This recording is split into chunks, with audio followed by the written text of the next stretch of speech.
బంగ్లాదేశ్ దేశంలో జరుగుతున్నటువంటి అరాచకాలు, అక్కడ రాజకీయ విచ్ఛిన్నం కారణంగా బంగ్లాదేశ్లోని హిందువులపైన ముస్లిం తీవ్రవాదులు విచక్షణ రహితంగా మహిళలను చూడకుండా, దేవాలయాలను చూడకుండా మానభంగాలు చేసి అతి కిరాతకంగా వాళ్ళ ఇళ్లను దౌర్జన్యాలు చేస్తూ ఈరోజు బంగ్లాదేశ్లో హిందువులపైన అరాచకం సృష్టిస్తూ ఉన్నారు. ఈ యొక్క మతన్వాద తీవ్రవాదం ఎంతవరకు అయిందంటే ప్రపంచంలో ముస్లిం తీవ్రవాదం అనేది ప్రపంచ దేశంతా కూడా పెరిగి పెట్టయిపోతూ ఉన్నది. బంగ్లాదేశ్లో ఒకటే కాదు, అదేవిధంగా ఎక్కడైతే ముస్లిం జనాభా ఎక్కడైతే ఉన్నదో అక్కడ హిందువులకు రక్షణ లేని పరిస్థితి ఈరోజు ప్రపంచవ్యాప్తంగా జరుగుతూ ఉన్నది.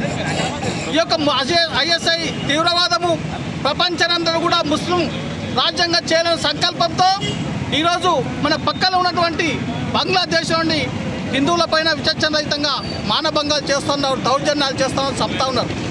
అంతేకాకుండా మన దేశంలో అక్రమంగా ముస్లిం జనాలు ఈరోజు బంగ్లాదేశ్లోకి పశ్చిమ బెంగాల్లోకి చొరబడి అక్కడ పశ్చిమ బెంగాల్లో కూడా ఈరోజు ముస్లిం తీవ్రవాదం పెరుగుతూ పోతూ ఉన్నారు. ఒక సెక్యులర్ భావాలుగా ఉండే భారతదేశంలో ఉండే రాజకీయ నాయకులు అనేక మందిని ఈరోజు బంగ్లాదేశ్లో అతి హీనాతీనంగా చంపుతూ ఉంటే ఇక్కడ ఒక రాజకీయ నాయకులు తమ స్వార్థం కోసం హిందువులపైన జరుగుతున్నటువంటి అన్యాయాలను ఖండించలేకపోతున్నారు. సెక్యులర్ పేరుతో ఈ దేశంలోని స్వార్థ రాజకీయ నాయకులు తమ స్వార్థం కోసం, ఓటు బ్యాంక్ కోసం బంగ్లాదేశ్, పాకిస్తాన్ నుండి ముస్లింలందరూ కూడా మన దేశంలోనికి తెప్పించుకొని ఓటు రాజకీయాలు చేస్తూ ఉన్నారు. ఈ యొక్క ప్రపంచంలో ఎక్కడైనా కూడా హిందువులు నివసిస్తుంటే ఆ హిందువులపైన దౌర్జన్యాలు జరుగుతూ ఉన్నాయి. ప్రపంచవ్యాప్తంగా కూడా హిందువులు ఎక్కడైతే ఉన్నదో అక్కడ ప్రశాంతత ఉంటుంది. సెక్యులరిజం అనేది నిరంతరంగా కొనసాగుతున్నది. ఈ యొక్క ప్రపంచం అంతటా కూడా ఈ ముస్లిం తీవ్రవాదం ఏదైతున్నదో రాబో రోజుల్లో భారతదేశంలో ఉన్నటువంటి ఈ యొక్క సెక్యులర్ నాయకులుగా ఎవరైతే పొలిటికల్ నాయకులు చెప్తా ఉన్నారో వాళ్ళ ఇళ్లలో కూడా వాళ్ళ యొక్క మహిళల్ని మానభంగం చేస్తే అడగలేని పరిస్థితి రాబో త్వరలోనే వస్తూ ఉన్నది. అందరు రాజకీయ నాయకులు గమనించాలి. తమ రాజకీయాలను పక్కన పెట్టుకొని దేశంలో ఉన్నటువంటి ప్రపంచ దేశాల్లో హిందువులు ఎక్కడైతే ఉన్నారో వాళ్లకు రక్షణ కల్పించాలని చెప్పి కేంద్ర ప్రభుత్వాన్ని, అదేవిధంగా ఉండే ఈ యొక్క స్థానిక రాజకీయ నాయకులు ఏదైతే భారతదేశంలో రాజకీయ నాయకులు ఉన్నారో వాళ్ళందరూ కూడా ఈ యొక్క పాలము న్యాయవాద సంఘము ఈరోజు హెచ్చరించడం జరుగుతూ ఉన్నది. బంగ్లాదేశ్లో మైనార్టీస్, హిందువులు, క్రిస్టియన్స్ వీరందరి మీద దమనకాండ జరుగుతూ ఉన్నది. ఇదంతా ప్రపంచ దృష్టికి వచ్చిన సంఘటన అందరికీ తెలిసిన విషయమే. దీన్ని నిరసిస్తూ ఈరోజు మహబూబ్ నగర్ న్యాయవాదులము ఇది ప్రపంచ దృష్టి తీసుకెళ్లాలని చెప్పి ఏదైతే ఈ దమనకాండ ఆపాలి బంగ్లాదేశ్లోని నిరసన కార్యక్రమం చేపట్టడం జరిగింది. మిత్రులారా, 1971 బంగ్లాదేశ్ ఏర్పడినప్పుడు 30% ఉన్న హిందువులు ఇప్పుడు 3% పడిపోవడం జరిగింది. ఈ సంఘటన చూస్తుంటే రాబో రోజుల్లో ఇప్పుడు 1,50,00,000 మంది హిందువులు బంగ్లాదేశ్లో ఉన్నారు. ఇదే విధంగా దమనకాండ జరిగితే బంగ్లాదేశ్లో హిందువులకు రక్షణ లేకుండా పోతుంది. దీన్ని నిరసిస్తూ యావత్ భారతదేశం కూడా పెద్ద ఎత్తున ఉద్యమ కార్యక్రమాలు చేపట్టడం జరిగింది. దీన్ని ప్రపంచ దృష్టికి తీసుకొని పోయి యుఎన్ఓ ఒక తీర్మానం ప్రవేశపెట్టి హిందువులపై జరుగుతున్న, మైనార్టీలపై జరుగుతున్న దమనకాండను ఆపాలి.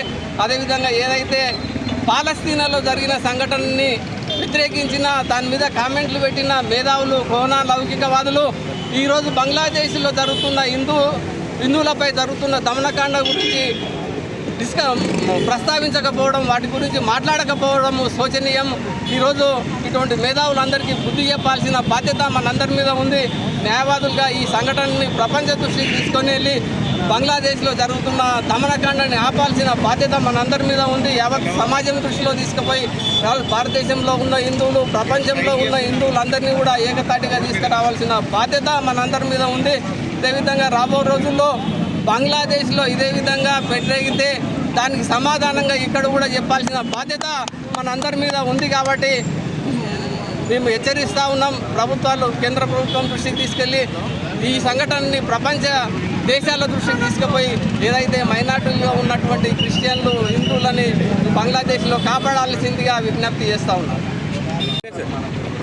బంగ్లాదేశ్లో ఆగస్టు 5న షేక్ హసీనా అయితే రాజీనామా చేసిన తర్వాత జరిగిన పరిణామాలు చూసినట్టయితే ఒకవైపుగా పూర్తిగా కుట్రపూరితంగా జరిగినట్టుగా కనిపిస్తుంది.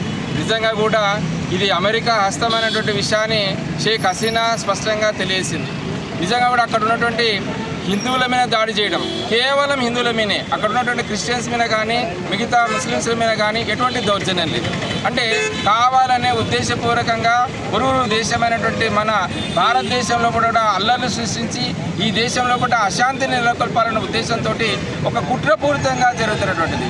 ప్రధానంగా అక్కడ ఉన్నటువంటి హిందువులు ఒకప్పుడు ఎంతో 3%లో ఉన్నటువంటి వాళ్ళు ఇప్పుడు 8%లో ఉంటే 35%లో 8%కి వస్తే వాళ్ళ మీద కూడా దౌర్జన్యం చేయడం, అక్కడ ఉన్నటువంటి హిందూ దేవాలయాలను టార్గెట్ చేసి హిందూ దేవాలయాలను ధ్వంసం చేయడం, అక్కడ ఉన్నటువంటి మహిళలను ఎత్తుకుపోవడము, అక్కడ ఉన్నటువంటి మగవాళ్ళని చంపేయడము, ఈ రకంగా అరాచకమైనటువంటి శక్తిగా మనం వర్ణించవచ్చు.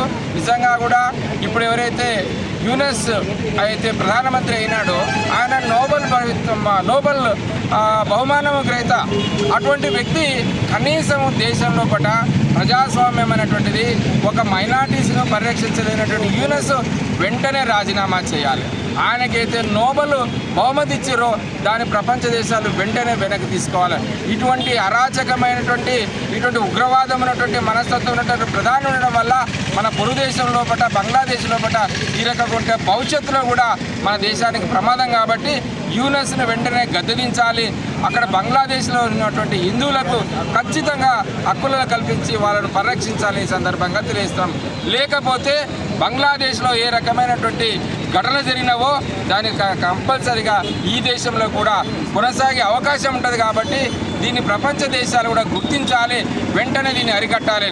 లేకపోతే అల్లా కల్లోలమవుతుందని హిందూ సమాజము ఒట్టిగా ఉండదు. ఒక్కసారిగాన ఏది సింహం అయితే గర్జిస్తుందో ఆ రకంగా హిందువులు గర్జిస్తే ఇక్కడ ఎవ్వరు కూడా మైనారిటీస్ బతకరని సందర్భంగా తెలియజేస్తున్నారు.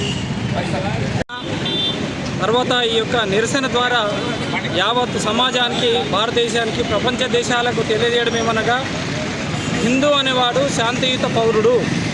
ఎప్పుడైతే హిందువులు శాంతియుతంగా ఉంటారో ప్రపంచ దేశాలన్నీ శాశ్వతంగా ఉన్నాయి. హిందువులకు దాడి చేసే సంస్కృతి సనాతన ధర్మంలో కానీ హిందూ ధర్మంలో కానీ భారతీయ చరిత్రలో కానీ ఎక్కడ లేదు. అదేవిధంగా ప్రపంచ దేశాల్లో అన్ని దేశాల్లో హిందువులు ఉన్నారు, అక్కడ ప్రశాంతంగా ఉన్నారు. ఆ దేశం ప్రశాంతంగా ఉండి ఆ దేశం యొక్క అభివృద్ధి కొరకు హిందువులు పాల్పంచుకున్నారు. అదేవిధంగా బంగ్లాదేశ్లో ఉన్నటువంటి హిందువులు ఎక్కడైతే ఉన్నారో వాళ్ళు ఇప్పటి వరకు ప్రశాంతంగా ఉన్నారో ఆ దేశ అభివృద్ధిలో పాల్పంచుకున్నారు.